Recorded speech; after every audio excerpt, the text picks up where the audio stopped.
இனிமேல் ஆரஞ்சு சாப்பிட்டீங்கன்னா அதோட தோலை தூக்கி போடாதீங்க. இந்த மாதிரி சூப்பரான விட்டமின் சி சீரம் ரெடி பண்ணி வச்சுக்கோங்க. அதுக்கு ஃபஸ்ட்டு ஆரஞ்சோட ஸ்கின் எடுத்துட்டு இந்த மாதிரி நல்லா கட் பண்ணிவிட்டு உள்ளே ஏதாச்சும் ஃப்ளஷ்ஷு அப்புறம் அந்த ஒயிட் கலராக இருக்கிற பார்ட்ஸ் எல்லாமே வந்து நல்லா அந்த மாதிரி கட் பண்ணி எடுத்துடலாம். அதுக்கப்புறம் குட்டி குட்டி பீஸாக கட் பண்ணிவிட்டு ஒரு பவுலுக்கு போட்டுட்டு அரிசி ஊற வச்ச தண்ணியை வந்து சூடு பண்ணி 6 மணி நேரம் அதில் ஊற்றி வச்சிடலாம், நல்லா ஃபெர்மெண்ட் ஆகட்டும். அதுக்கப்புறம் லைட்டாக கோரஸாக வந்து பிளெண்ட் பண்ணி எடுத்துட்டு நான் ஃபில்டர் பண்ணிக்கோங்க. அது கூட வந்து 2 table spoon homemade aloe vera gel, இந்த வீடியோ வந்து ஆல்ரெடி அப்லோட் பண்ணியிருக்கேன், செக் பண்ணி பாருங்கள்.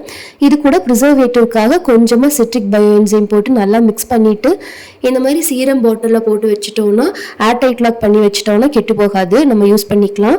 நம்ம வந்து குளிக்க போகிறதுக்கு முன்னாடி இல்லை வெயிலில் போகிறோம் அப்படின்னா அதுக்கு முன்னாடி வந்து அப்ளை பண்ணிவிட்டு வாஷ் பண்ணிட்டோம்னா அந்த சன்னால் வர்ற சன் டேனு அதுக்கப்புறம் ஆயில் ஸ்கின் இருந்தாலும் இது வந்து ஆயில் எல்லாமே வந்து நல்லா ரிமூவ் பண்ணி கொடுக்கும்.